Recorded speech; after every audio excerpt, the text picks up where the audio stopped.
이스라엘 백성들에게 하나님이 지키라고 명령한 3대 절기는 유월절, 여러분 잘 아시죠? 유월절이 있습니다. 그리고 77절, 그리고 장막절, 이런 절기입니다. 이게 이스라엘의 유명한 3대 절기입니다. 그런데 그 중에 77절은 맥추절, 초실절이라고도 불립니다. 오늘 우리가 드리는 예배는 맥추감사주일입니다.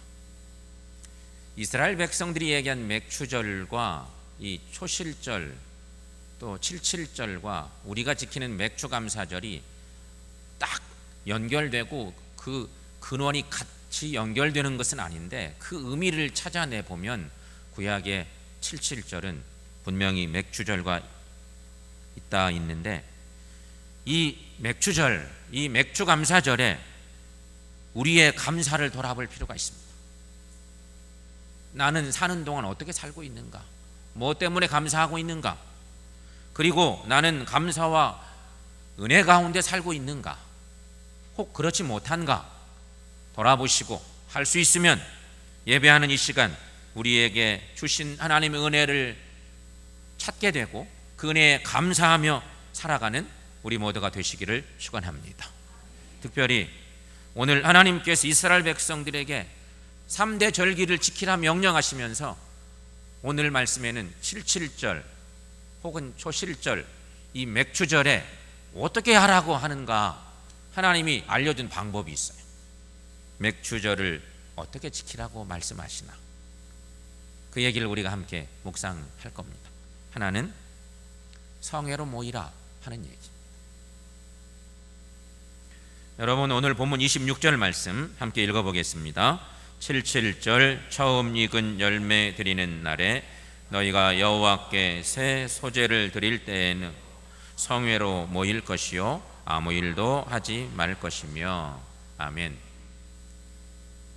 맥추절, 77절, 초실절 이렇게 연결되는 조금 이렇게 혼재된 표현인데요. 맥추절은 먼저 보리의 첫 소출을 하나님께 바치는 초실절이 있습니다. 그 해에 처음 곡식을 거두는 그 곡식을 거두어서 천열배를 거두어서 하나님께 드리는 초실절, 보리를 거두는 절기. 이날로부터 시작해서 밀 수확을 시작하는 날까지 약 50일 정도 시간적 차이가 있다는데 50일 만에 맞이한다고 해서 77절입니다. 안식일 개념에 7 안식일이 지나고 77일, 49일, 50일, 그래서 77절도 있습니다. 중요한 건 맥추절이 초실절로 혹은 77절로 불려지는 거죠. 우리의 달력 개념하고 유대인의 달력 개념이 좀 달라서 더군다나 종교적 의미가 아주 깊이 배어 있는 하나님의 명령의 말씀들이기 때문에 그대로 지켜가는 삶을 그들은 살았는데, 이 맥추절은 그동안의 추수를 감사하는 신앙적인 절기. 여러분 생각해 보면 하나님의 은혜가 아닌 것이 없죠. 농사 짓는 것은 더더군다. 요새 너무 가물어서 힘들었어. 장마가 늦게 왔어. 그래도 요새는 이렇게 비가 내리는 것을 짜증낼 수가 없어요. 너무 감사한 비야. 이런 비를 안 주시면 한 해만 어떤 일이 생겨도 아무 소출도 할 수가 없어요. 그만큼 어려운 거죠. 그러니 첫 소출을 거둘 때 하나님께 너무 감사해서 맥추 감사를 드리게 됐다는 것입니다. 하나님께서는 바로 이 절기에 가장 중요한 것이 성회로 모이라는 것입니다. 거룩한 모임을 가지라는 거예요. 성회로 모이라. 그러므로 하나님께 모이는 것이 가장 중요한 거죠. 그 은혜에 감사하며 주의 이름 앞에 성회로 모이라. 맥추절의 중요한 하나님의 명령인 것입니다. 그러니 그 어떤 것보다도 하나님께 모여서 하나님을 예배하는 것이 필요하다는 것이죠. 하나님의 이름으로 모이는 일, 초대교회 시대에도 비슷했습니다. 구약의 말씀 자리인데 이제 신약의 말씀 보면 초대교회는 구원받은 성도들이 모이기를 힘쓰고 찬송하기를 힘쓰고 기도하기를 힘썼다고 성경은 얘기합니다. 교우들은 모이기만 하면 그렇게 찬송하고 기도하고 주마다 모이기를 힘쓰고 주의 이름으로 모여서 찬송 드리고 기도하고, 그래서 히브리 기자는 그들을 향해서 편지 쓰면서 권면할 때 이런 권면을 합니다. 히브리서 10장 25절 말씀 여러분 함께 읽어보겠습니다. 모이기를 폐하는 어떤 사람들의 습관과 같이 하지 말고 오직 권하여 그날이 가까움을 볼수록 더욱 그리하자. 아멘. 여기 더욱 그리하자는 얘기는 더욱 힘써 모입시다, 그런 얘기예요. 때마다 일마다 함께 모여서 기도하고 하나님 찬양하고 성회로 모이는 일, 이 일은 구약시대에도 신약시대에도 지금 이 시대에도 여전한 것이죠. 맥주 감사절은 그러므로 먼저 기쁨으로 주 앞에 모여서 찬양하고 기도함으로 진정한 감사 예배를 드리는 일, 그게 하나님의 명령인 것입니다. 성도 여러분, 그러므로 우리들도 예배로 하나님을 기쁘시게 하는 우리 모두가 되시기를 축원합니다. 두 번째로는요, 향기로운 제물을 드리라는 얘기입니다. 오늘 본문 27절 말씀 보니까 수송아지 2마리와 수양 1마리와 1년 된 수양 7마리로 여호와께 향기로운 번제를 드릴 것이며, 이런 말씀이 기록되어 있습니다. 이 말씀은 77절에 드리게 될 번제와 소제 예물에 대한 설명입니다. 맥주절에 하나님 이름으로 성회로 모이는데 모여서 하나님 앞에 예물을 드려야 돼요. 번제를 드려야 되는 그것을 설명하고 계십니다. 하나님께서 왜 이런 설명을 자세하게 해주실까? 그 이유는 하나님께서 받으실 만한 제물을 드리라고 하는 그런 이야기죠. 우리가 하나님께 제물을 드리는데 하나님이 받을 만한 제물을 드려야 되는데 우리 마음대로 드려, 그러면 안 되는 거죠. 그래서 하나님께서 그런 설명을 자세히 해주셨습니다. 받으실 만한 제물은 뭐냐? 향기로운 제물입니다. 성경의 표현입니다. 향기로운 제물로 드리라는 것입니다. 이스라엘 백성들에게는 이것이 맥주절 성회로 모였을 때 해야 될 중요한 의무이기도 했습니다. 그렇다면 여러분, 하나님께서 향기롭게 받으시는 제물이 뭘까요? 오늘 이 시대 우리가 생각해 보는 것입니다. 성경이 전하는 말씀 속에 찾아보는 거죠. 하나님께서 향기롭게 받으실 제물이 뭘까? 하나님은 믿음이 담겨지지 않은 제물 받지 않으십니다. 바꿔 말하면 믿음이 담겨진 제물을 받으신다는 얘기죠.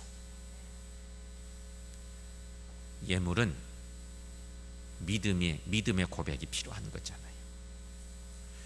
이미 하나님은 창세기에서 그 사실을 우리에게 알려주신 바가 있습니다. 가인의 제사에서 확실히 나타납니다.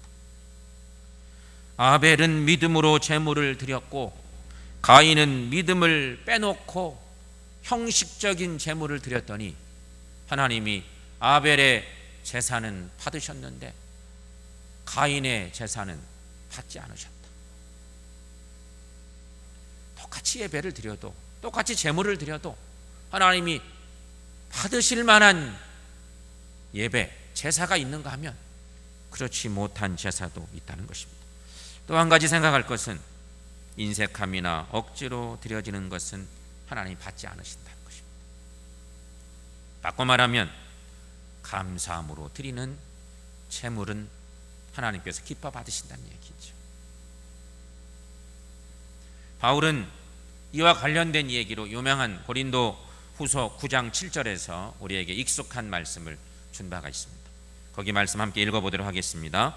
각각 그 마음에 정한 대로 할 것이요 인색함으로나 억지로 하지 말지니 하나님은 즐겨내는 자를 사랑하시느니라. 아멘. 성도 여러분,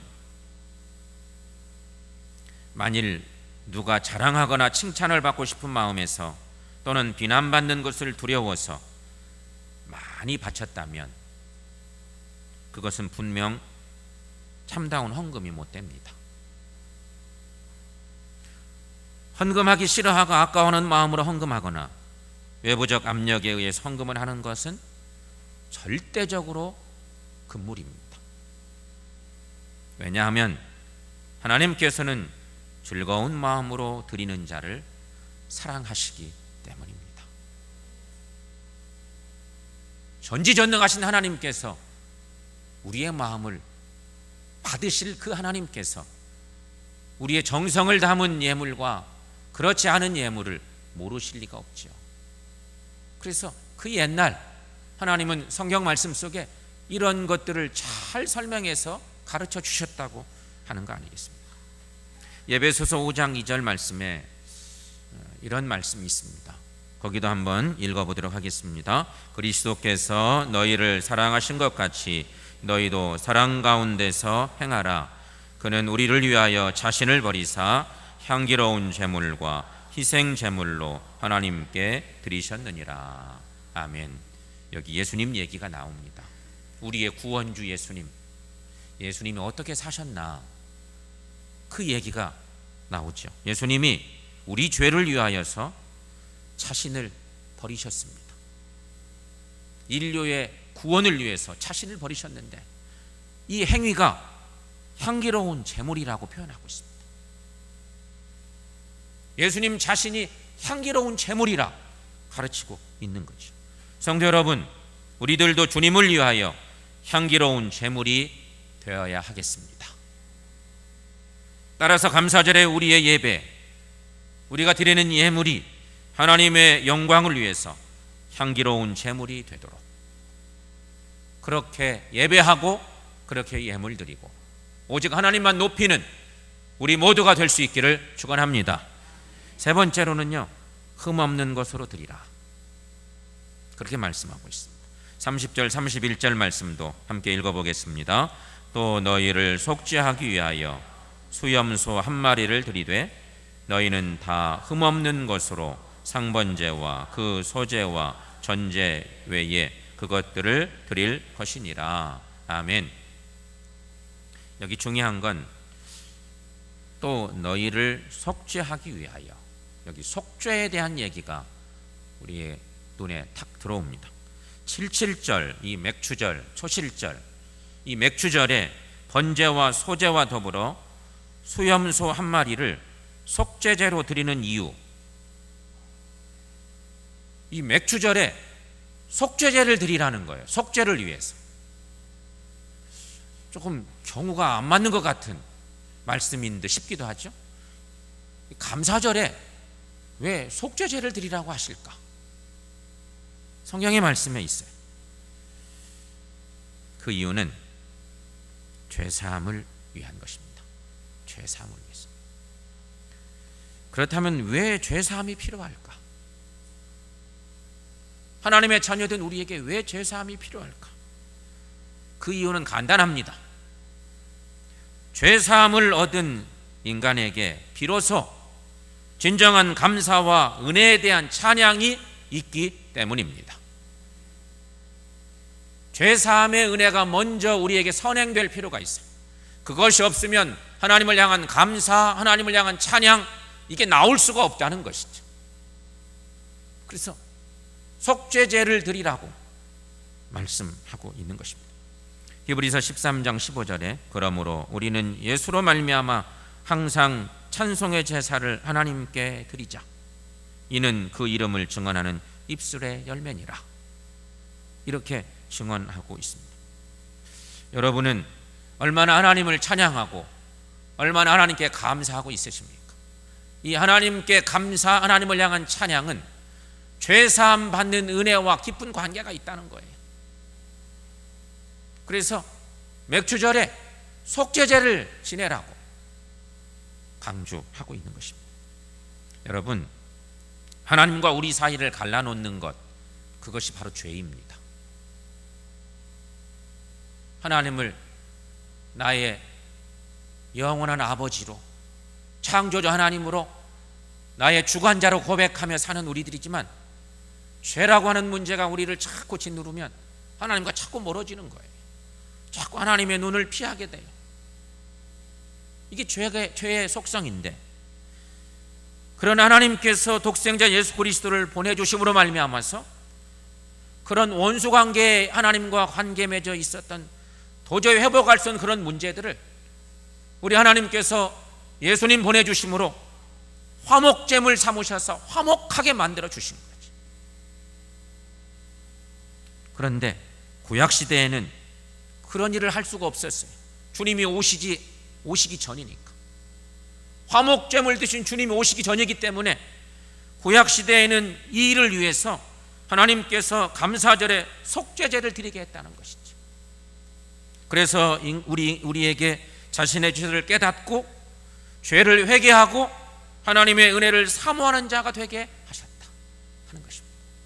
따라서 속죄제는 죄로 단절된 하나님과의 관계를 회복하는 제사인 것입니다. 이 속죄제를 드려야만 감사절에 온전한 감사를 드릴 수가 있고, 하나님을 찬양하고 하나님께 감사하고 하나님의 은혜를 높이고 그런 삶을 살 수 있게 되기 때문이었습니다. 사랑하는 여러분, 여러분의 감사는 어떤 감사입니까? 하나님을 어떻게 고백하며 신앙생활하고 있으십니까? 온전한 감사로 하나님 은혜 찬양하고 주님 높이는 귀한 삶 살아가는 우리 모두가 될 수 있기를 축원합니다. 사랑하는 성도 여러분, 감사는 하나님의 자녀들이 주님의 은혜를 깨달을 때 나타납니다. 그러므로 은혜 중에 최고의 은혜, 그것은 깨닫는 은혜예요. 깨닫는 은혜. 뭔가를 깨닫지 못하면요, 그냥 이게 이제 벽창호 되는 거죠. 근데 순간순간 깨달아.